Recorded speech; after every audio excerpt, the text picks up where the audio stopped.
don't. And if you don't have enough money for a good lawyer to sue them about it, your money's just gone. Now, you might think that they are a partner in your financial future. You know, you see the friendly teller, the slick mobile apps, and you might feel secure about that.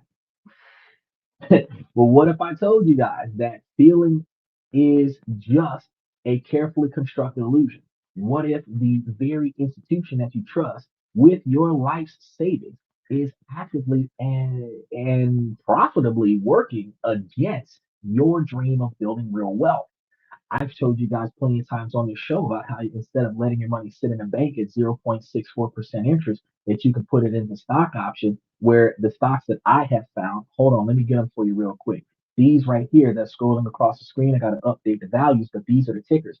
These are some of the most undervalued stocks in the market that have the lowest buy-in value with the highest dividend payout. Some are monthly, some are quarterly, some are annual. But grabbing these at their lowest values would give you the highest paying anywhere between 15 and 18%. Some of these stocks like PSEC is operating at around 19 to 20% interest. Orchid Island operating between 18 and 22% interest, or not interest, but dividend payoff. And this percentage averaging out more than 17%, put it buying and holding and leaving your money sit there, this area is paying you substantially more than what you would be getting from a bank. So just that alone makes me say, now don't leave the money in the bank because inflation eats the you put in 100 grand and get back like $10. What? I'm not trying to play with them like that. Banks are for profit corporations with a primary duty to their shareholders, not to you. It's a bank's model, right? And this isn't some conspiracy theory, okay? Their entire system is to build on a series of secrets and half truths that they hope you never figure out. And they thrive on financial obscurity. They benefit from your confusion and they profit from your mistakes. Most of y'all, overdraft protection. Fuck that shit. Turn that off. Overdraft protection means that if you don't have enough money for this transaction, the transaction will go through anyway. You'll still make the purchase, but they will charge you extra money for covering the purchase. If you don't have overdraft protection on and you don't have enough money for the purchase, it will decline the card. You won't get a penalty for a decline. And then you don't have to pay extra money on the card. But they don't tell you that. They're like, oh yeah, it protects you. Fuck that.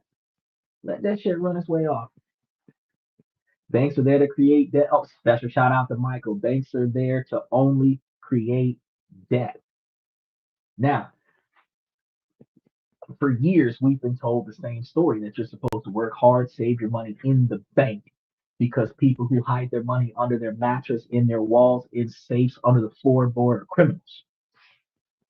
They want you to get a good credit score and tell you that you will be financially secure.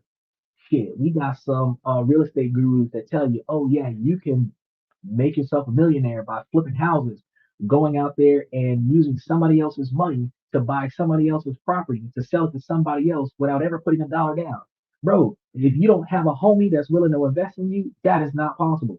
If you don't have a good credit score, that is not possible. If you do not have a good payment history, that is not possible. You need at least two out of three of those. You need somebody that's willing to spend the money on a good deal that trusts your good payment history. You need somebody who's willing to put money up for the deal that trusts your credit score. Or you need a good credit score with a hard money lender like an SBA loan or a bank that's willing to front you the money so that you can go through the deal because they're going to get the interest off of them loaning you the money. If you don't have two out of three of those, if you got bad credit, nobody that you know that's willing to give you money in spite of your bad credit and a bad payment history, not even the the the, what do we call them, hard money lenders, those syndicates, those buy here, pay here kind of guys, those folks, they're not even gonna front you the money. They're not even gonna front you the money because they can't trust you paying it back. So if you're not doing it the way you're supposed to be doing it, you're gonna find yourself in a position where you're fucked five ways from Sunday. And for years, we've been told that same old story, right? But if that's true, why do so many people who follow that exact advice feel like they are stuck on a treadmill? It's because that story is missing the most important chapter. It's missing the 10% insight. Exactly. Buy now, pay later. Oh man, oh you got those not just the buy now, pay laters, because that's what they do with the cars. You got the buy now, pay laters where they factor in the interest into the price of the car, and then they just make you make monthly payments on the car. But if you pay for the car up front, they reduce the price of the car. So they will take a car and say they want to charge like 28% interest on the car. They buy a car for 5,000, or they have the car and they want to sell for $5,000. They apply the 28% interest on the car. They expect you to pay for the car within 18 to 24 months. So that $5,000 car might have you paying $300 or $400 a month. If you're paying $400 a month for the car, $200 payments twice a month. You're paying $4,000 for the car inside of 10 months. You're paying for this car for 2 years. You would have paid $8,000 on a $5,000 car. That's far more than 28% interest. You see what I'm saying? But I mean, if you got the cash up front, that $5,000 car that's priced at $6,000, they'll give it to you for $4,000. Ooh, that's a deal because they took the goddamn interest off the price of the car. Buy now, pay later. But with houses, they have like capital syndicates. They have other private money lenders, is what they call them. Is businesses, people, peer-to-peer lenders that will advance you money towards the properties, putting a lien against the property. And if in the event that you fail to repay them after a certain period of time, they seize your property and keep all the money you gave them. If you default on the payments, they keep your property and keep all the money you gave them. If you fail to pay by the expiration of the original contract, they will extend your contract and charge you inflated interest because you failed to meet the original contract time. So they're going to make even more money off you until you get rid of the property, or you liquidate the property and they keep whatever's left out of the money, and you're taking a financial loss. Um, so those are the situations that you end up in. But when it comes to the bank, that 10% is the gap between what banks tell you about money and about how the wealthy actually use banks to get richer. It's the difference between being a pawn in their game and owning the chessboard. So today we're not just peeking behind the curtain, we're tearing it down. We're going to expose the truth of the bank system, the hidden mechanics designed to keep you stable but never truly wealthy. And more importantly, we're doing uh, a hand-picked playbook here that I'm going to provide to you guys. I'm going to tell you guys what's going on so that you can start using their own strategies against it. Now, you think your money is safe in the bank, right? We're gonna go. We're gonna get into that. We're gonna see exactly how safe it really is, and that you're earning that little bit of interest and building for your future, right? Well, what if I told you that by doing exactly what you've been advised, saving diligently, you are guaranteed that you will never build any kind of significant wealth. Your bank makes money when you're stable, but they get rich when you're in the dark about how money really grows. Since today we're exposing that 10% insight where they pray that you never would have discovered this. The strategies that they use to get rich with your money and how you can start using them for yourself. Get ready because what you're about to learn will permanently change your relationship with your bank. Y'all gonna be mad in a bitch. And for those of y'all that like and subscribe, those of y'all that follow the channel, we're gonna be giving you more financial information every just about every day of the week. And we're live 7 nights a week, so you're gonna be able to love what you learn. And something new. We talk about something new every week, every day. Mike says average auto loans per month 508 to $740. Now the insurance is 240 to $120 a month. Yeah, isn't that shit high as fuck?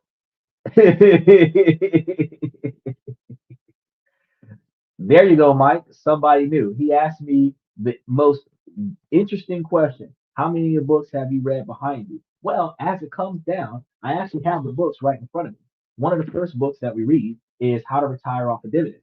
You got this book right here. This is a very interesting book that you can read, which gives you all the information that you could benefit from with our investment opportunities.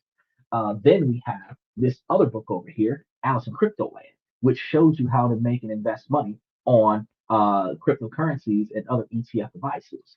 And then we have this other really nifty book, The Bodaciously True and Totally Awesome Story from Chris Orquette. You should go ahead and take a look at a lot of these books. I'm going to tell you, since you want to talk about the books behind me. Either that's a dirt with books printed on it, bro. We can see the creases. Well, I'm glad that you're paying so close attention to the background because that shows me that you're not paying close attention to the facts and the information. If I really cared what was going on behind me, the camera would be focused on what's going on behind me and not focused on me. So, you and Mr. Simon, look, Mike, you got a lot of work to do. Where can I access those books? Okay, the Bodaciously True Story. This one should be found on Amazon.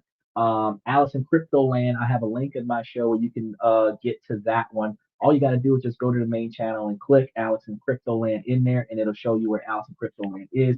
And then How to Retire on Dividends is also on Amazon, but you can also get this book through my channel as well if you look up uh, dividends, stock markets, investing, and find that I think it's like a 3 to 5 minute video talking about the book. It has all the links and information because this book has an audio file on it and it has a hard copy book with it on Amazon. I do believe the hard copy book is like 24.99 or 19.99, and then the digital copy is like 14.99. Then this one is a hard copy book, which is like 19.99. He also has an audio file for this as well. So, you can access those books anywhere. Well, not anywhere, through Amazon primarily to answer your question. Look, Michael, you could be getting to work because AFASOs and BAM are in here. They get look, as soon as we went vertical, bro, you got a lot of work to do. You got a lot of work to do. Uh, Also read Financial Peace. Read Financial Peace. And what was the other one you said? Either yesterday or day before yesterday. I what was it? I fold or I pen or I something or other. That other book. That real good insight. I forgot the name of the book off the top of my head already. Is I just wanted to know if you own the fifth edition D and D Players Guide. I see it on your Amazon bookshelf. Well, I guess if you're paying that close attention to the stuff on my bookshelf, okay. Is that by them at estate sales for about $2? Oh yeah, that's right. Michael does estate sales. So what he does is that he goes places where people sell their ancestors' estates. He buys all kind of stuff like it's almost like a little auction, and he buys stuff that actually has high value. He has a very good eye for it. And then what he does is that he resells it for a higher value than what he paid for it. So he turns a massive profit by finding nifty things all over the place, and then he sells the things that he has no interest in and makes a profit. One time he bought something and sold it to the person directly behind him for $1,000 more than what he paid for it. So he went into an estate sale and came out paid without having to carry a thing. I was like, what? Yeah, the I pencil essay. That's the one. The I pencil essay. That's the one. Um, Now the first secret that the banks have is the grand illusion of the word safe in savings. So let's start with the biggest myth of all, that bank is the safest place to store and grow your money. It's the first financial lesson of most of us learning in our lives, especially when we're teenagers, primarily from our parents. But this idea is built on a profound misunderstanding of what a bank actually does with your money the second you deposit it. So the problem is your money isn't really there. When you deposit $1,000 into your savings account, you get a digital receipt that says you have $1,000, but your money isn't sitting in your vault with your name on it. The money As soon as it goes in there, the moment it arrives there, the bank puts it to work for them. So for decades, this was done through a system called fractional reserve banking, where banks uh, were required to keep a fraction, say about 10% of your money on hand and could lend out the rest. So you will find yourself in a position where a bank, if you wanted to withdraw, say you had like $500,000 in the bank and you wanted to take that out, they're not giving you that today. You're going to have to ask for it today, come back in a few days or a couple weeks, and then come and get the money. If you wanted as much as they had on hand today, they might only be able to give you like $30,000 out of the $500,000 you put in their bank because they don't keep all that money in the bank. Are you a reader of fine poetry? Unrelated to it, talking about business and finance. It looks like you have this collection of works from Yeats on the middle left shelf. Okay, so you're starting to be outrageous. I'm gonna leave you to Michael because that is not how you spell Yeats from WWE, sir. Remember I said keep your comments appropriate, so you're starting to slide. You're starting to slide. Um, back to it. All right, I'm glad that you find it entertaining, but you're not spelling the words correctly. So, you know, do a spell check because it's Yeet, sir. Why are you trying to be funny? Um, Here's the crazy part. Since March of 2020, the reserve requirement for the United States banks was set to 0%. That's right, 0%.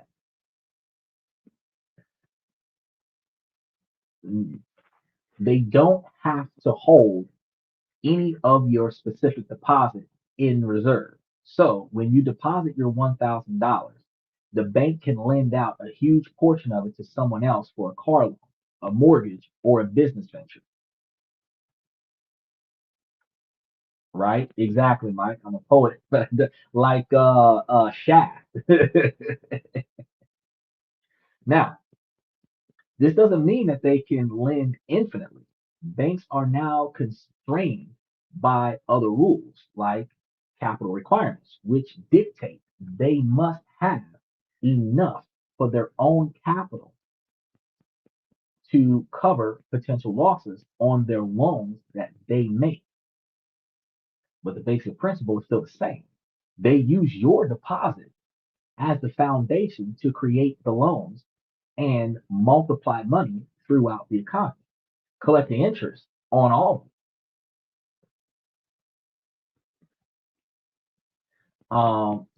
The agitation that occurs with this is that they pay you pennies on your own dollars. Now, here's the part that should make you angry. While the bank is out there lending your money and earning, say, 7% on a car loan or 20% on a credit card, what are they paying you for providing the raw materials? As of late 2025 this year, the national average interest rate on traditional savings accounts is a pathetic 0.62%, down from what I thought was 0.64% annual percentage yield. Some of the biggest banks pay even less, sometimes as low as 0.01%. And you are literally being paid pennies for funding their multi-billion-dollar lending machine. Uh, what? Okay, so we're gonna see what's going on here. They're talking about a Catholic church. They're sound biting bishops, their social medias, uh, Penny, Catholicism, who's Rahim, and Bible. Mike, you were slacking on your pimping, bro. How are you letting me slide? You've been telling me so long that your finger is itching, bro. You should have cramps from using your finger today. As soon as he catches up to this moment, I'm like, Mike, use your finger. Now, let's put what I just said into perspective. So, on your $1,000 deposit, you might earn about $6.20 interest over the entire year. Meanwhile, the bank used your deposit as a basis to lend out money for a personal loan at 14.48%, earning them $132.32 of interest from your $1,000. And out of the $130.32 that they got, they gave you $6.20 of it. They made over 20 times more from your money than you did, right? Less than a penny. It's like 62% of a penny. Even worse, that tiny 0.62% that you're earning is almost always lower than the rate of inflation. If inflation is still around about 3%, your money isn't growing. It's losing 2.38% of its purchasing power every single year. Saving your money in a traditional bank account is a guaranteed path to becoming poorer over time because they sell you security. But what they're really providing is guaranteed depreciation. Man, fingers rusty. You better sharpen that bitch. Your fingers rusty. You gonna see me doing some stupid stuff. I'm gonna be having to move some folks out the comment section. Okay, I'm gonna see what's going on here. He says, I think you should let us troll take some time and speak with us in the chat. We have increased your average viewership by 33% on gross margin within 10 minutes. Actually, I'm gonna let that comment slide, specifically because you haven't increased my viewership by 33%.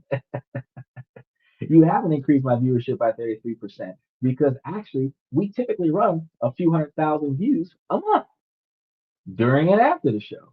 We still have this issue with the algorithm because they have been trying to key between the vertical live stream and the 16 by 9, how the viewer counts are being counted. And then we still have the issue that they have with the people that are between 15 seconds or less and the people that are hit with an ad right when they get in. People who leave from an ad and come back after the ad aren't always recounted. So they're still working on their counter system. So while you don't know exactly how many people are here, I know exactly how many people are here. And we are hitting record highs today as opposed to what we had before. We had the vertical form, specifically because everybody and their great Uncle Henry is jumping in from a live, which has nothing to do with the fact that you're commenting. And that's why Michael's finger is no longer going to be itching because we got a lot of trolls coming up.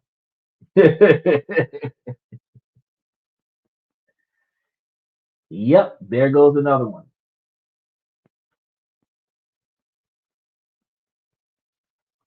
So, the solution, we're going to flip the script and become the lender. That's what we're going to be doing with this. The 10% insight here isn't realizing the system benefits when you're not that lender. What's this channel about? How you doing, sir? We talk about this, that, and everything in between. We talk about business, finance, investment opportunities on Monday, Tuesday, and Wednesday. How politics interferes with your ability to make, save, and invest money. What changes are happening in the economy that will compromise either your Bitcoin investments or your stocks and bonds and other business and corporation investments. And then we talk about different countries around the world that you can invest in, offshore trading, offshore banking, and potential dual passports and other such information about living in other countries cheaper than potentially the country you live in. Then we talk about relationship topics, personal improvement topics, and other such debates that can improve your personal life, networking and socialization, how to improve your status on your job, and other such things. So 7 nights a week, we've got different topics on the show, but they're all key tuned around facts, information, and self improvement. So today we're talking about how banks fuck you in the ass, and then we're going to be talking about how you can improve on that so that you can make more money than you lose in this particular type of engagement. I appreciate you. We gonna keep him around, Michael. We gonna keep him around.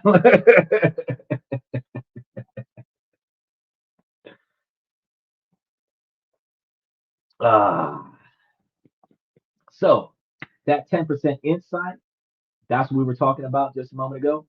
We're going to be talking about the system benefits the lender, not the saver. So you need to stop being a passive saver and start thinking like a lender. So first, your emergency fund. I greatly appreciate you, bro. Thank you so much. Y'all should be liking and subscribing and mashing those reaction buttons while you're listening because like we had. Oh, since you're here, both tomorrow's Wednesday, you need to buy into Exxon Mobil gas if you're doing dividend rotation on stocks because the ex-dividend date should be on Friday. We should sell after Friday, and then you should be able to make you some money off of it. We couldn't do any trades on Monday because Monday was a holiday. We did the trade today, Tuesday morning, and we got in there and we're up right now. Every week we're doing a dividend rotation strategy where we tell you guys which stocks that you can buy into. And by the way, I didn't have them on the screen earlier, but here they are now. The tickers down below that you can see to grab a hold of. And we give a dividend rotation strategy at least once a month about the upcoming month. And then we give you information about which stocks we're trading into, which ones you're trading out of. So we are buying into uh, we're buying into ExxonMobil before Friday, and then we're going to sell ExxonMobil after that so that we can turn a profit off with ExxonMobil. I've got a list of them, as you can see, going across the bottom of the screen, so that you'll know which ones that we're going to be involved in the upcoming week. He said, "Hi, just got here. What are we talking about? Investing, saving, building generational wealth, making your money make more money for you." And then Thursday, Friday, and Saturday, we're going to be talking about how to improve yourself personally. So we're here 7 nights a week. And we typically try to start closer to 11 o'clock Eastern time, 10 o'clock Central time. But, we run for like an hour to 2 hours, sometimes 3 hours. So we'll be on this time tomorrow night as well. And also check your area. He said, check on sales in your area for quick cash. Oh, yeah, that's a good way to go. That's a good way to go. Now, first, let's talk about your emergency fund because you have some people are supposed to have between 3 to 6 months of living expenses if you've built up your emergency fund. This should not be sitting in an account earning next to nothing. It should be somewhere where it's making a ton of money. So the average return on your dollars is about 75%. So if you move it to a high yield savings account, as of late to 2025, many online banks have been offering high interest savings accounts with rates of upward of 4% or even 5% annual percentage yield. We have found checking accounts that do have a limited introductory rate of 5 to 5.25% on the first $500, but they don't cover the rest of the money after that. High interest savings account covers the entire amount for as much as 4 to 5% interest yield, which is actually a pretty good interest rate because the bonds, government bonds, are around about 4% right now as well. So you have readily accessible money in a high interest savings account, and you also have the ability to withdraw the money as needed without having to worry about the penalties you would experience from a government bond or a CD. Um, so on a $10,000 emergency fund, that's the difference between earning like $62 a year and earning like $400 to $500 a year, right? It's the same FDIC insurance, but you're claiming a much bigger piece of the pie.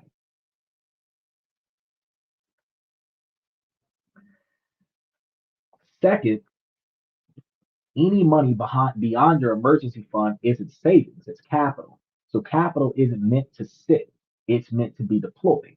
So this is where you truly build your wealth. So you can invest in low cost S&P 500 index funds, which has a historical average return of around 10%. You can grab some of those stocks that you see down below, like PSEC, that has um, PSEC has a 5% interest rate on like $2.80 something cents a share. Orchid Island has 12 cents a share dividends, which is about 18 to 20% interest on $7.20 a share. You have AG&C that's also operating off about 15 or 16 cents a share. There's a lot of them down here that are they're doing pretty decent numbers that are far above 10%, right? But the S&P 500 is like a quick go around, right? You take your capital and turn it into debt, just like the bank. I don't see myself doing that. I take my debt and turn it into a profit, just like that. So you can invest in real estate, like Michael's been talking about in the comment section, becoming the one who collects rent and mortgage payments. The point is to get your money out of a system that pays you fractions of a percent and into assets where you become the owner. The bank has shown you the model, so you use that model to generate returns. Now it's going to be your turn to do it for yourself. Secret number two, you're going to love this one: the conversion adversary trap. He said, good old cash streams. Oh, yeah, I love those cash streams. I love those cash streams. Um, so, conservation advisor traps. Once people realize their savings accounts is a losing battle, many decide to seek help. They walk into their bank and ask to speak with a financial advisor. It feels like a responsible step, but this is often a second trap, one that's more subtle but just as damaging. The problem here is that your bank's advisor is a salesperson.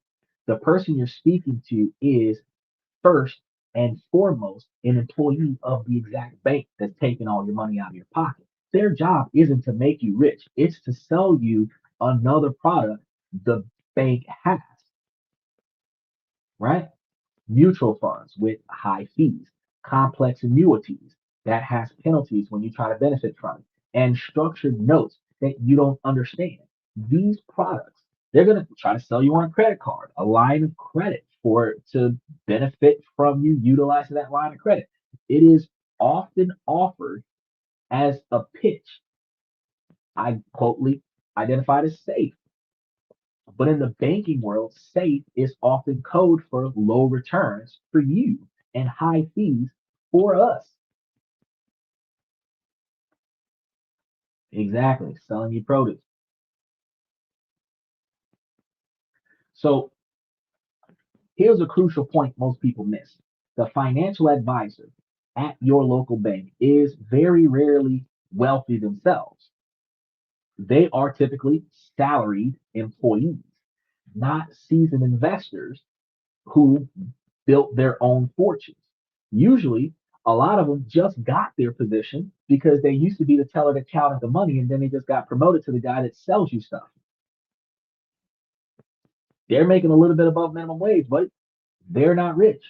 We have, what was her name, Vera, that was on the show for quite a while earlier this year, who worked at a bank and was living at 99% of her income. Anybody who can give you financially savvy advice is living at less than 30% of their income. Regardless of what standard of living you have, you're living at 30% of the money that you bring in as pay. And the other 70%, whether you waste it or not, is the difference between being financially savvy and being financially stupid. Because if you take that other 70% and you invest it in stocks, bonds, real estate, Bitcoin, gold, silver, other precious metals, the 30% of your standard of living, that means if you're making 100,000 a year, the cost to live should be 30,000, right? 30% of your standard of living. If you're making $50,000 a year, the cost of living should be closer to 20,000 a year. That's 30% of your standard of living. So if you're making 55,000 a year and you're spending 54,000 a year of it, that is not a financially savvy person. That's a person that's living from paycheck to paycheck, hoping that they're not furloughed during the government shutdown. To be or not to be is the real question. Poetic and true. How much can you not spend so that you can have money to save, so that you can use those savings to invest? That's a good question. Impulse buying, because it's not just about saving, it's about impulse buying. If you don't have bills, but you're buying hair, nails, playing video games, if you're buying online memberships, if you're playing one of those online games on your phone and you're spending $300 a month boosting your character up to level 300, you're wasting money. It's not just how much can you save, it's just like how much can you not waste? Two cases of beer per day, three packs of cigarettes per day over a year is $25,000. How much can you not spend on frivolous things?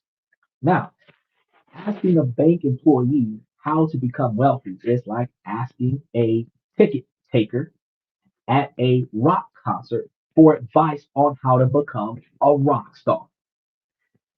They're part of the system, but they aren't playing the game at the level you're aspiring to. Their advice is inherently conservative and limited to the products their employer wants them to sell. The agitation here is that stability is not wealth. Okay. I mean, hiding from the world. I hear a lot of people say that. The advice that you get will almost certainly be about low risk, low return strategies. They'll recommend the bank's own mutual funds, which might generate a 4 to 5% return before their hefty 1.2% management fee is deducted, leaving you with a net revenue that barely beats inflation. This creates a dangerous illusion of progress. Your account goes up a little and you feel like you're doing the right thing, but you're just stuck in financial mediocrity. The bank has successfully guided you from a 0.5% return to a 3% net return. First smart thing he said, waste money. It is a waste of money. That is right. And they frame it as a huge win for you, where you feel grateful that you ain't making shit. But what you're really doing here is graduating from a guaranteed loss to a near standstill, all while ensuring the bank keeps getting their cut at a higher rate. The conservative advice serves the bank perfectly. It stops you from taking your money elsewhere for higher growth opportunities like real estate or starting a business, which they frame as risky. But managed risk is the engine of wealth. Highly volatile stocks have higher interest rates than safe stocks. Bitcoin has such a high value in it because it is extremely volatile.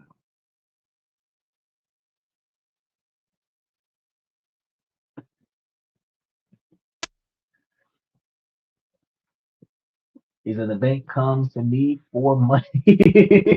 That's when you know you're doing it right. Now, by anybody telling you to avoid volatility, they are effectively telling you to avoid significant wealth. They are selling you stability, which is a very different thing from financial freedom. Okay. The solution here, curate your own board of directors. You won't run a company with a board of directors who have never built a business. So why run your financial life based on advice from people who haven't achieved what you want to achieve? The solution is to fire your bank's advisor and assemble your own unofficial board of directors. Private bank on check. You can do it. You can create your own bank. There's a lot of stuff that goes into it, but you can create your own bank. So you want to seek out the right mentors. Instead of talking to a bank employee, learn from people who actually have built wealth. You can read books by successful entrepreneurs, which is one of the reasons why we started talking about these books earlier in the show. You can listen to podcasts like this one from seasoned investors like me and Michael. You can follow real estate moguls online. You can immerse yourself in mid-set groups and pick the mindsets of people who are already where you want to be. You can hire a fee only fiduciary if you need a personalized advice agent. Find an independent fee only financial advisor. Independent means they don't work for a bank and aren't pushed to sell certain products. Fee only means you pay them directly so they aren't earning commissions. This aligns their interests with yours. See what I'm saying? They get paid if you get paid.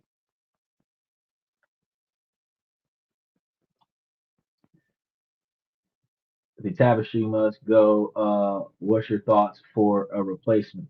None.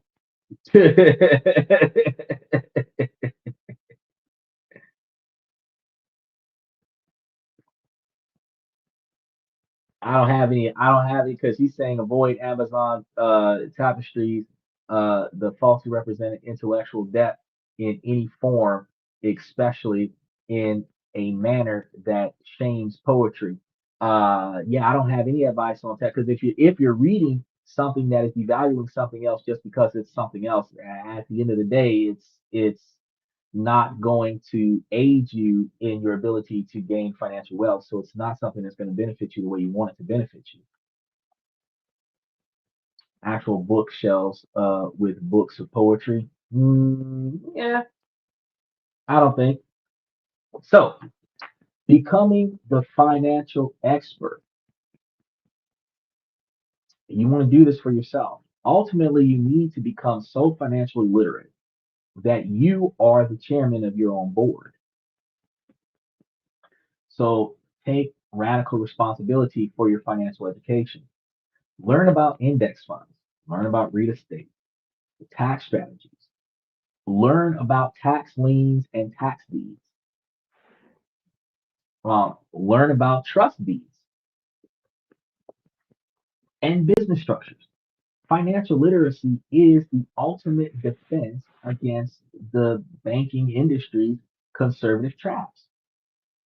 Hey, just a quick pause though, before we keep going. If this is starting to connect the dots for you and some of the other people that are watching here, and you're feeling the fire, take back that control. Make sure that you guys like and subscribe, hit that notification button because we are dropping content like this every single day of the week. And we're going to be exposing the secrets of the financial world, and we're going to be giving you guys tools to build real wealth as well as improving your personal decision making skills so that you guys are not making personal decisions that cost you more money than you make. Like Michael said, remember to like and subscribe. Now, the third secret, we want to get into the third secret real quick, the hidden menu of money. Now, you will walk into a bank thinking everyone gets offered the same product. You see the posters for checking accounts and credit cards and assume that's the whole menu. But what if I told you there's a secret off menu list of services? There's special loans and lines of credit reserved for those who know to ask. Problem? A two-tiered system of access banks operate on, and that two-tier system doesn't always include you. There's a public menu for the masses, and then there's a private menu for the sophisticated individuals and businesses. The wealthy don't just ask for a mortgage. They use tools like business lines of credit and portfolio loans that average person has never ever heard of.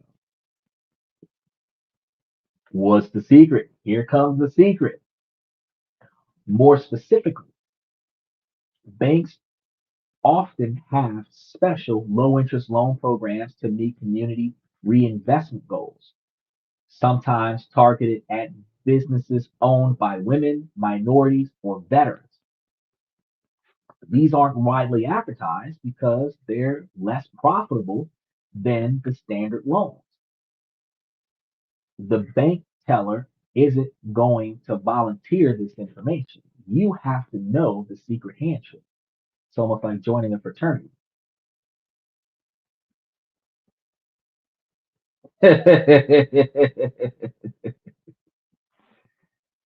He's telling me that if you guys get me another 20,000 subscribers, that I'm going to buy a real bookcase and fill it with books of poetry.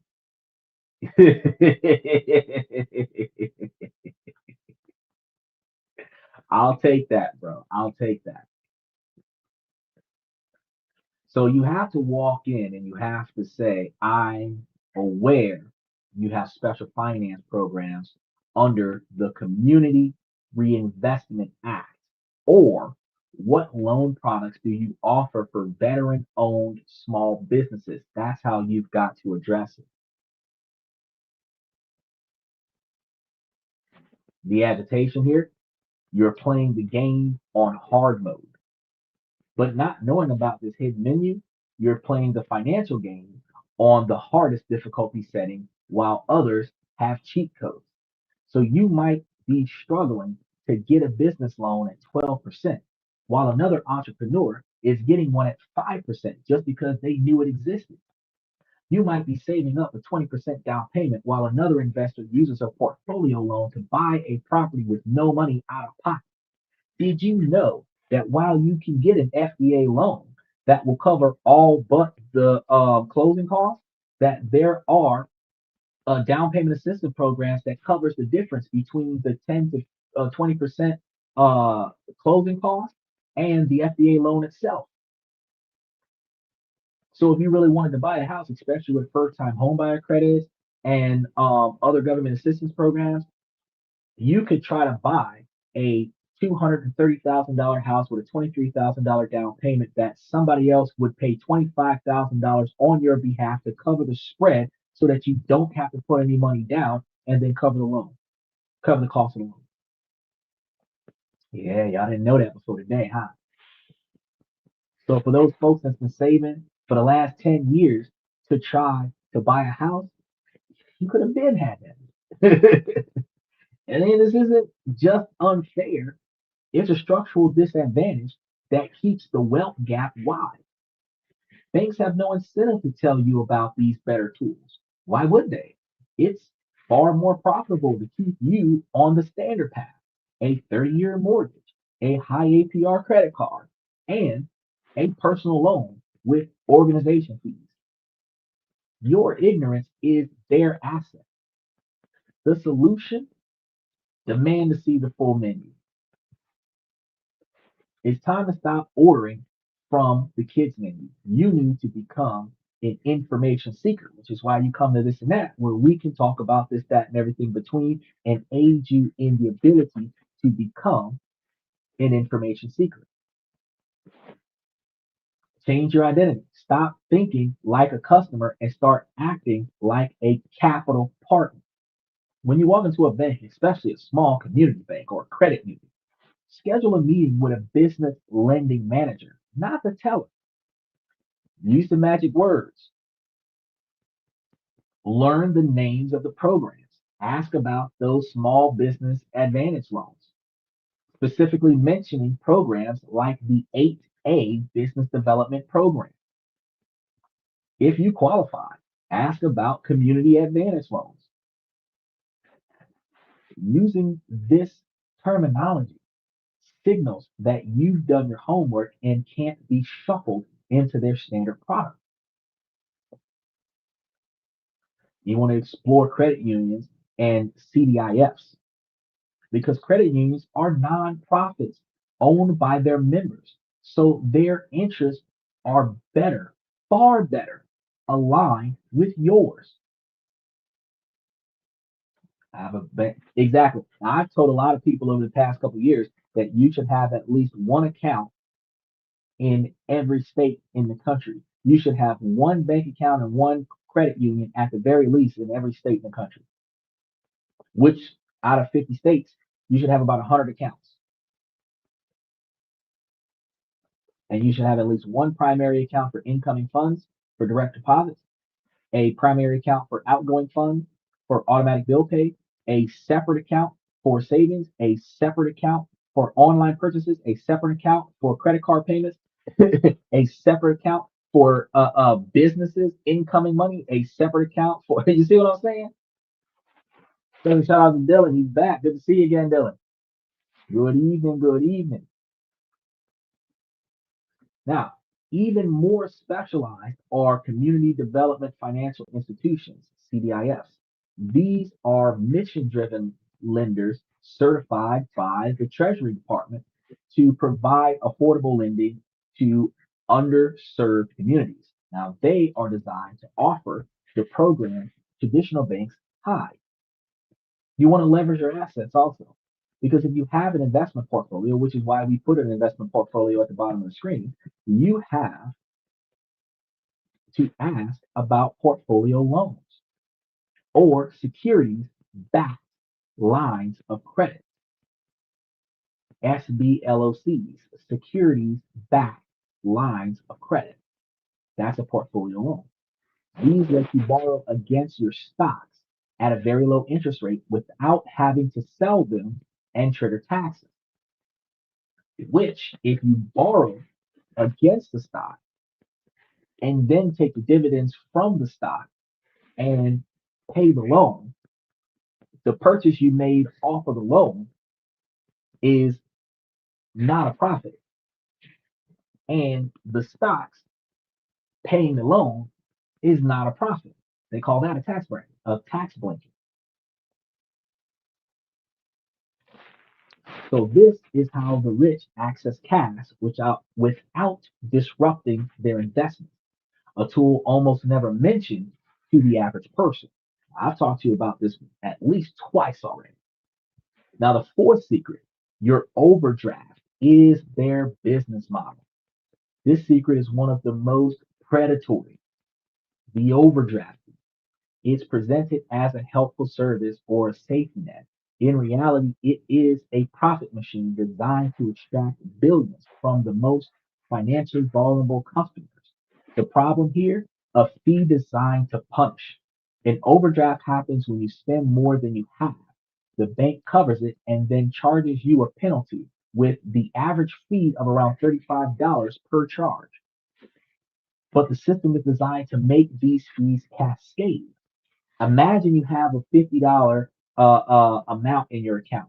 You buy a coffee, your $80 electric bill auto pays, and then you grab a $10 sandwich. You might think you'll get one fee, but banks have been known to reorder transactions from largest to smallest. So they process the $80 first, which overdrafts your account. They take that $5.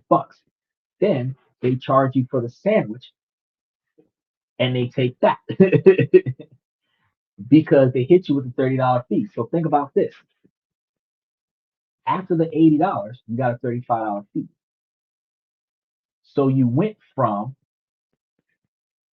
$50 down to $25. And you have the sandwich, which they hit you with another $35 fee for some reason. Even though you should have had $25 there out of the 50. Now you're in the negative. Then the $5 coffee. Oh, but wait, there's more because usually that first $80 automatic transaction is tried 3 times before they give up on it, and you get a $35 charge for each time they try it. Then the $5 coffee. So the third fee, fourth, fifth, sixth fee, one mistake could cost you $105. And this isn't an accident, it's a feature. Matter of fact, some of us try to put money into our account, cash deposits to cover the expenses we're about to pay to prevent from getting the overdraft, and the bank will charge you fees on your purchases first and then clear your cash after that so that they can take more money out of your pocket. And uh if you don't pay attention, you will see that $300 that you put into your bank is all but gone.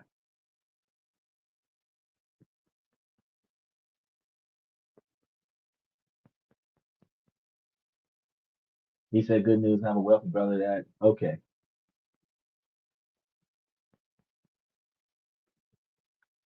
Michael says, as I said before, if your boss is driving a better car and living in a beautiful house, it's time to seek a new job. And he is right, because if you're the only person that's catching the bus to work, somebody's fucking up.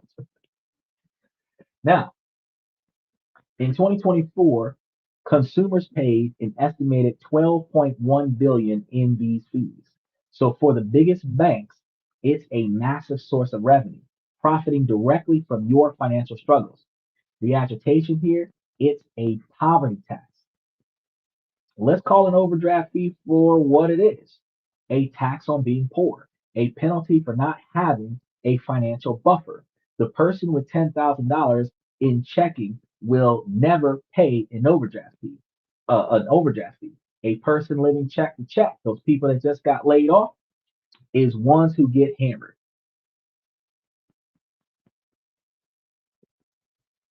This creates a vicious cycle. A few overdraft fees can wipe out a person's weekly budget, making it more likely they'll overdraft again.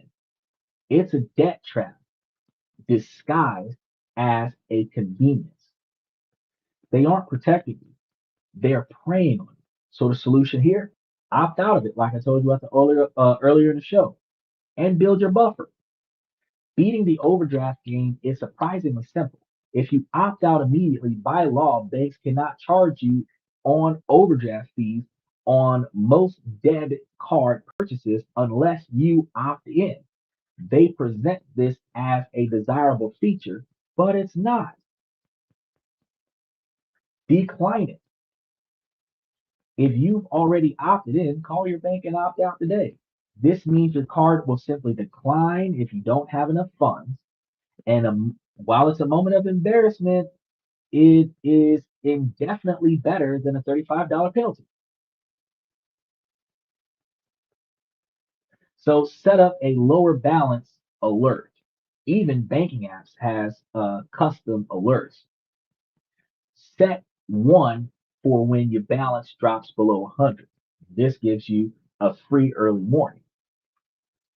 Then you can set another one for when your balance starts getting below $10. Link your checking to your savings account. And you can do this as an alternative, where if a transaction has to happen, it'll come out of your savings account. But some banks will charge you a small fee for this. So if your bank is going to charge you a fee for this, you don't want to do this part either. But instead of getting hit $35, it's better 5 or 10 as an alternative. So if you set this up as a service that automatically transfers money from your savings account to your checking account if you run low, and you pay that fee, it's way better than a $35 penalty. Yeah, I figured everybody's experienced it at least one time where they charged too much money on their card. They thought they had enough. They thought the payment cleared when they made the payment on the card and it hadn't yet. These things happen. Build a small buffer. The ultimate solution to not having to waste this is to break the paycheck to paycheck cycle. Make it a priority to build a buffer of at least $500 in your checking account. And this isn't your emergency fund, it's your oops fund that absorbs small timing mistakes. Things that I just had to limit raise for big purchases. Yeah, because a lot, okay, so you have when you don't have enough money in your account, but you also have when you've made too many purchases in a short period of time, they freeze your account to prevent fraud. You also have maximum spending limit caps. So you just sometimes have to increase your spending limit cap. Now, secret number 5: the fee machine that never sleeps. We've talked about the atomic bomb, which is the overdraft charge. But the bank's strategy is more insidious. It's a war of 1,000 cuts. They've built a relentless machine that siphons money from your account through a dizzying array of smaller, often unnoticed junk fees. He said, I like it that way in case someone. I do too. I do too. I don't get pissed off when I got to call the bank and say, hey, man, I'm trying to make this purchase because that lets me know that I'm balling. But if I know I'm about to make a big purchase that my bank might block or my financial institution might block, if I call them before I make that purchase, before I'm up in line, I've already got customer service on the call. And I'm like, hey, I'm at such and such location. I'm about to make X, Y, and Z purchase to make sure that it doesn't flag my call and keep them on the phone so that they make sure that my transaction goes through. I also carry multiple payment options. So if the first option doesn't work after the first two times to prevent it from being blocked from a third transaction, I just switch over to a card with more money on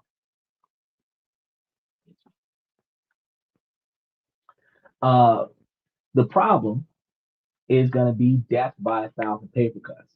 Now, the modern bank account is a minefield of hidden charges. It starts with the monthly maintenance fee of $10 or $15 just for the privilege of holding your money.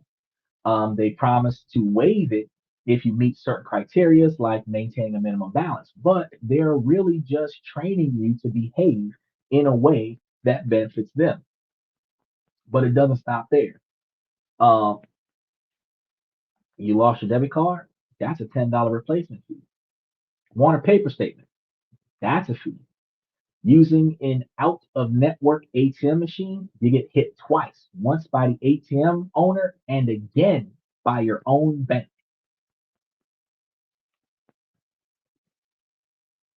There are fees for wire transfers, cashier's checks, and even account inactivity.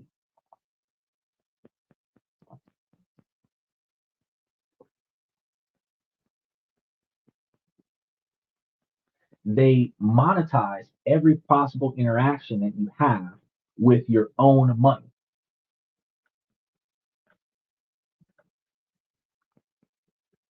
These small charges are designed to fly under the radar. You might not notice a $3 fee here or a $12 fee there, but it's a slow, steady drip that can drain hundreds of dollars from your account each year. The agitation here is a system rigged against simplicity. This fee structure is deliberately confusing. The fee schedules are buried in pages of fine print. They create a system with so many rules and tripwires that it almost is impossible to avoid all of them. This complexity is a feature, not a bug, and the bank knows that a certain percentage of customers will inevitably slip up and fall into this trap. They'll dip below a minimum balance for a day or need to use an ATM machine out of area for an emergency situation. And when they do, the fee machine is waiting. It's a system that punishes you for being human. Michael says, like, just write out an IOU. Gee, that ain't going nowhere. A bank is just a business, simple as that. Just like a church. Yes, sir, it is. Either. Now, the solution here, you want to go on a fee diet and choose a better bank. Escaping the fee machine requires a two-pronged attack. You want to conduct a fee audit. Log into your bank account, pull up your statements from last year, go through them line by line and add up every single fee you were charged. Seeing that total number is often the shot you need to motivate change. Call and ask for a refund for any recent fees, at least within the last 90 days. You call customer service. Be polite but firm. Say I've been a loyal customer for however many years and I was surprised to see this fee. I'd like to request a one time courtesy waiver.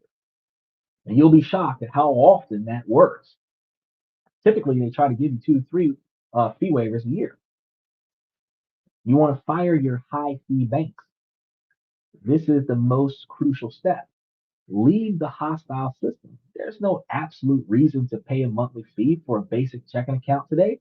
Move your bank to an online only bank or a credit union.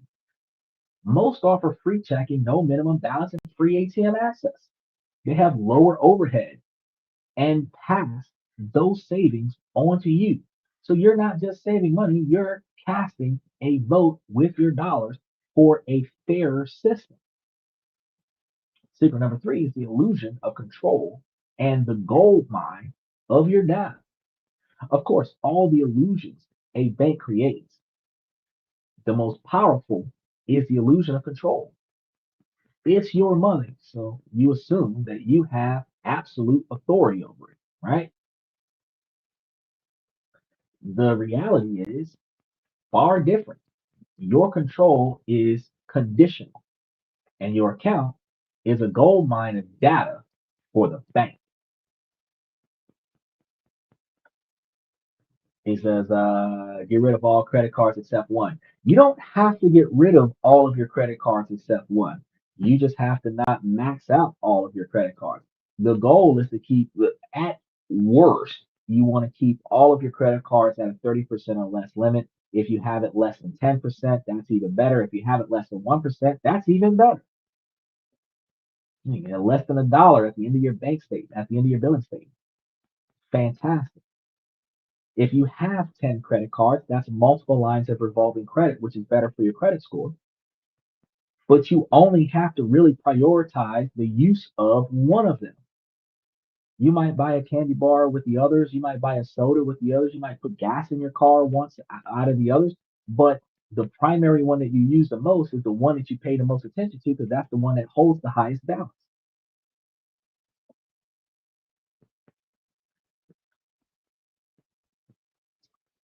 Now, if you pay attention to the problem, you have conditional access to your own money. The lengthy agreement that you click I agree to gives the bank the right to freeze your account with little notice if they detect suspicious activity. And their definition of suspicious activity can be incredibly broad. A large cash deposit. I actually had my account get frozen because I deposited too much cash. I went off on my bank. I'm like, how the hell? So now I have to make multiple small deposits. You have a transaction in a foreign country, you're stuck. Receiving a wire from an unfamiliar source. This can all trigger an automatic freeze. Suddenly, you're locked out of your life savings, unable to pay your rent or buy groceries, while you spend weeks trying to prove you own activity and the activity that you own is legitimately belonging to the bank account owner. You probably have more trouble proving you are who you say you are than somebody trying to steal your identity. You were guilty until proven innocent. You don't have absolute control. You have access that can be revoked. And the agitation here is that you are the product. While you see a place to store money, the bank sees a rich stream of data. They see every purchase, every bill, every deposit. One of the things that makes them block your card faster is untraditional transactions. So if you only make purchases in certain places, he says the bank just holds those checks until they clear. Until if you only make purchases in certain places, if you make a purchase at a different place, that's considered unusual transaction practices, which causes them to freeze your account and then call your phone. So what I would do is I would take the money from the bank account and put it directly on a credit card, whether it's a secured credit card, pre-owned credit, not pre-owned credit card, uh, it's the credit cards with the limits on them. They're like secured credit cards, but they're like pre-filled debit cards and stuff to that effect, where you put a certain amount on it, and that's all that is accessible in that account. Then I take that card and I go all over the place and I spend money. So from my bank account, the money only goes to a certain number of places. And then all of the other wild transactions I have is on a completely different payment option. So my bank is never negatively impacted by a fraudulent charge. It's never negatively impacted by an unauthorized transaction because it's limited to what it's allowed to pay for. And one of the reasons why you have more than 10 bank accounts across the country is because if you limit the style of usage that each bank uses, yes, that's what it's called, prepaid debit cards. Thank you, Michael. Thanks for helping me out with that. You can funnel your money in other areas. And if your inbound money, direct deposit money, is not utilized as outbound spending, you can always wire transfer your own money to another one of your own accounts as an ACH payment for free, and then spend the money on a different account. So let's say you have account number 13 that got frozen because of a transaction that you're working out with the bank. You can reroute all the rest of your money to account number 20 and continue making purchases. You don't have to slow down while you're working on the account that's frozen. But if you only have one inbound account that is also utilized as your outbound account, if that inbound account gets frozen, 100% of your money is frozen and no bills get paid until the bank unlocks your account. Now, late fees on a light bill, late fees on a water bill, late fees on your car insurance, late fees on your rent until the bank fixes the problem. And they're not going to reimburse you on the late fees from other parties. They're only going to fix the bank fees that they cost you. Think about that. They know where you shop, they know where you eat, and when your paycheck arrives, which is one of the reasons why when the police want to find you, they just go to the bank and get your financial history. The places that you spend the most money at, the most frequently, that's the places where they're likely to find you. The last time you used your debit card, that's the places where they're likely to find you. The last ATM machine where you use a debit card at, withdraw money, that's where they're likely to find you in the vicinity of that area. One of the reasons why I tell you, keep a few $1,000s in the safe in your house. Shit goes south and your account's got to get frozen. You should have $30,000 in your house and say, "Fuck this, I'm out. 2 briefcases and I'm OJ." Now, this information is a gold mine, guys, because banks use this data to build a startling, accurate profile of you. And then they use that profile to sell you more stuff. They see you're making car payments, so they flood your app with their own auto loans. They see you saving for a home, so they start targeting you with mortgage offers. In some cases, your anonymized data is even sold to third party marketing firms where now they're sending you monies, not money, but advertisements and making money off of the advertisements in your emails, sending you text messages. You're getting phone calls from telemarketers where they're telling you that they're calling you to follow up on an application you never filled out, trying to sell you on a service you did not want at the most inconvenient time to you because you're on a list. You're also no longer just a customer. You are the product that's being sold by your bank. The solution to this is going to be to diversify, compartmentalize, and reclaim your privacy. You can't completely escape the data driven world, but you can take steps to reclaim that control.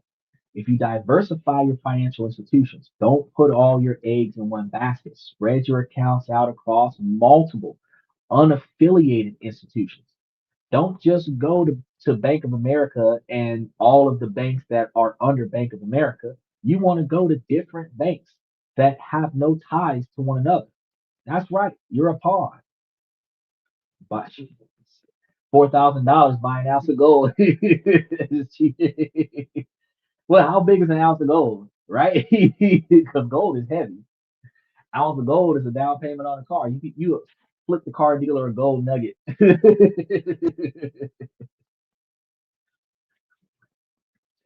Get you a credit union for a checking account, an online bank for savings account, a brokerage account for investments.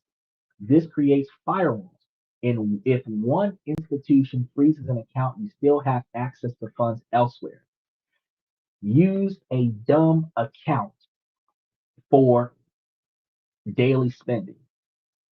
Consider using one checking account out of many at a separate bank just for daily transactions, such as gas, groceries, online shopping. Matter of fact, you want to keep yet another one separate from the gas and the groceries for just online shopping.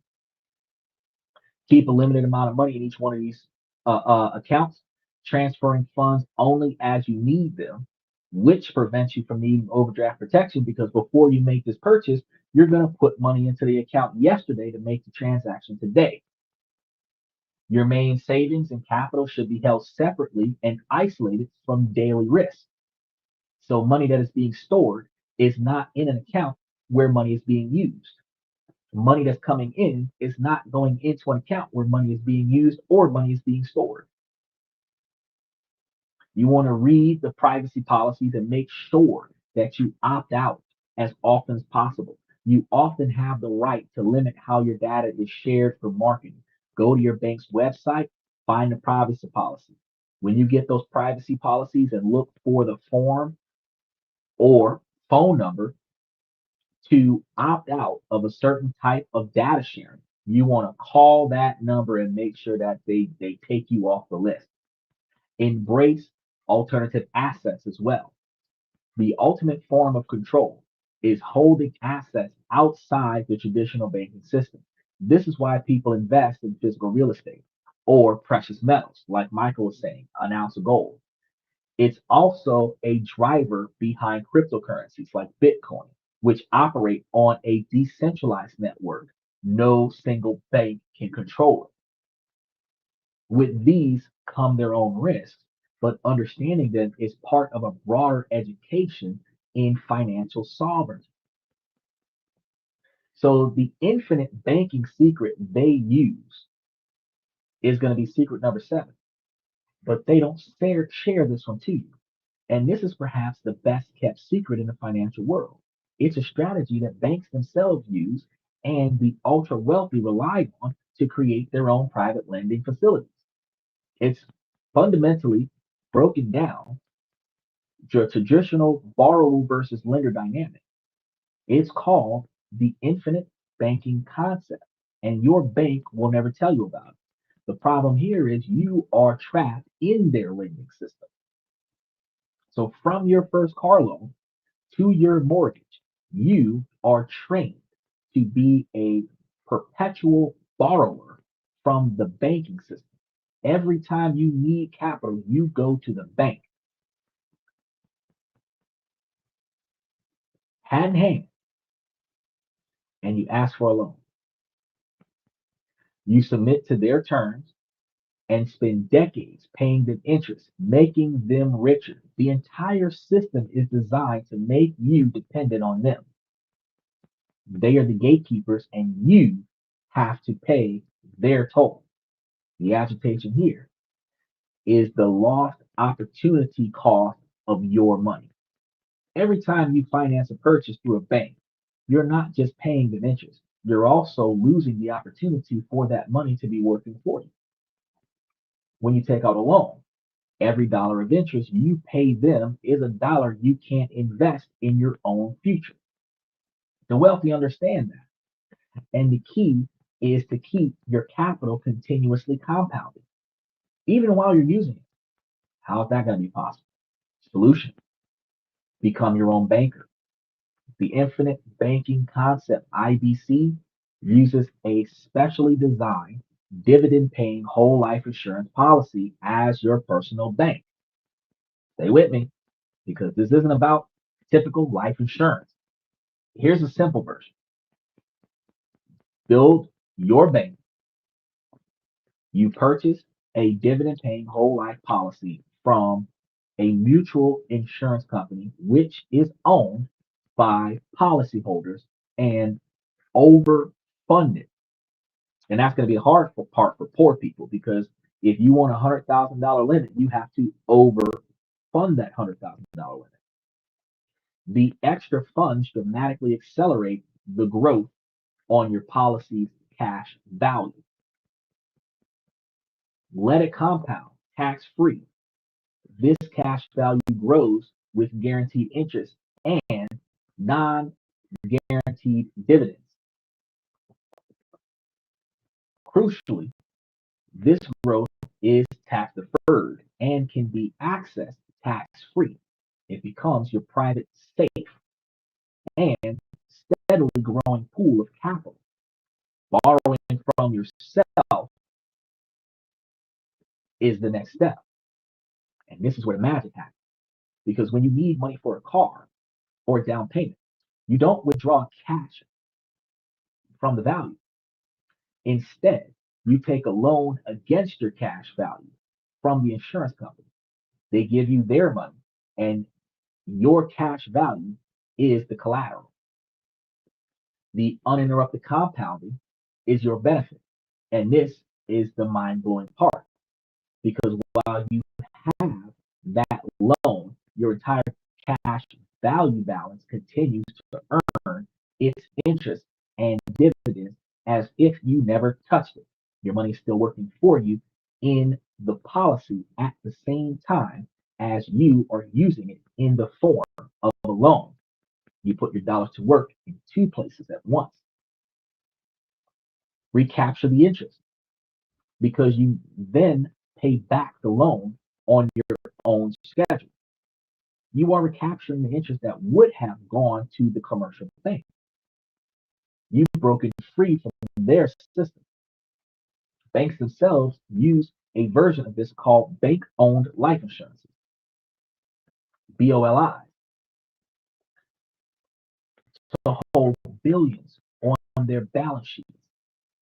They use this tool for their own benefit, but it's never presented as a strategy to you. Why? Because if you become your own bank, they would lose a customer.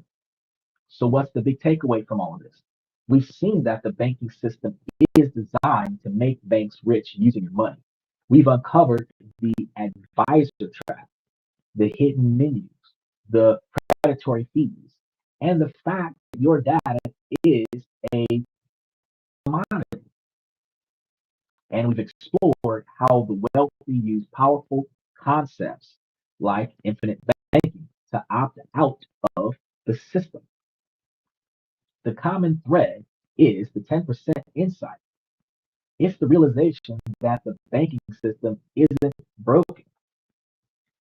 It's working exactly as it was designed to for the institution's profit, not yours, and definitely not your wealth.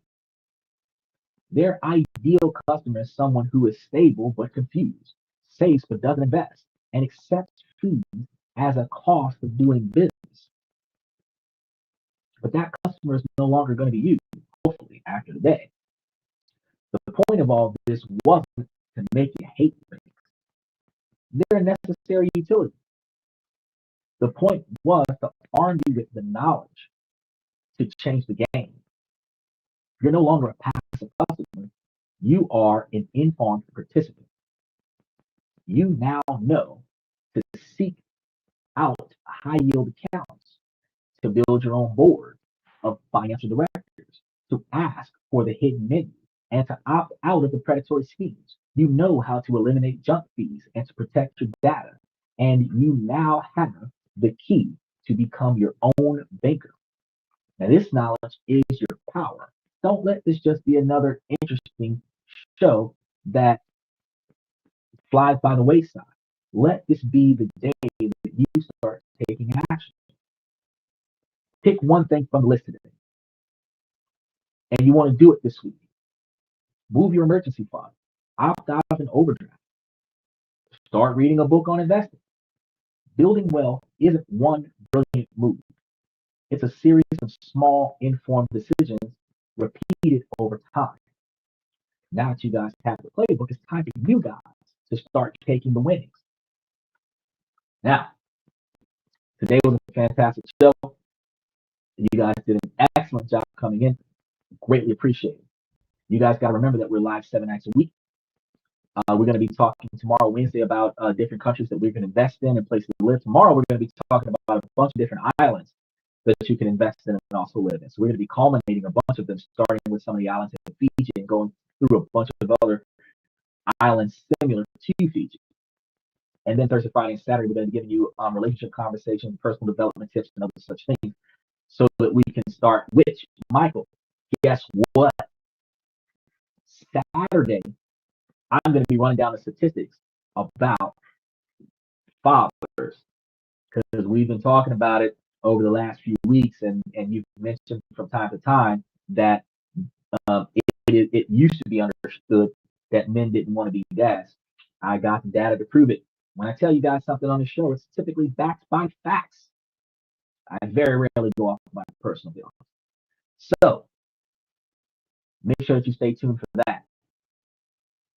With that being said, I want to start off by saying, ladies, as long as the situation doesn't make sense, I'm going to keep asking ladies to make it make sense. So ladies, please make it make sense. Now, fellas, I provide you all this information to help you guys become high value men so you guys can utilize this information to improve your financial life as well as your personal life. Ladies, while this is a male-driven podcast from the male's perspective, this information can be benefited by you as well to make yourselves higher value women. If you change the things in your life that you can control and then navigate around the things that you cannot control, then you will be able to improve the things that you don't like about your life so that you can have a better life. And that's what we strive for.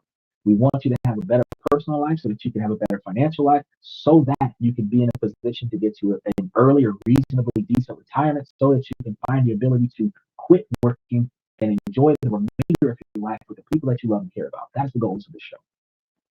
So here on This and That, I want to thank you guys for coming to This and That. I'm your host, Xander, where we talk about this.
My network is my net worth. Choose your company wise. Surround yourself with eagles, not with sheep in disguise. It's a reflection of my brand. Quality over quantity. That's my personal command.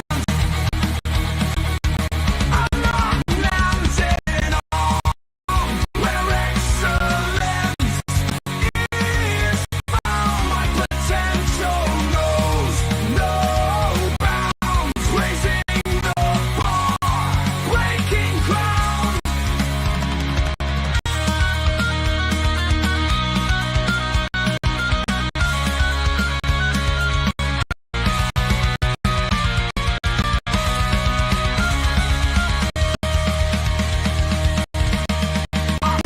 Just living, I'm manifesting my vision, cutting through limitations with surgical precision. My expectation is my shield to mediocrity and chaos. I will never yield.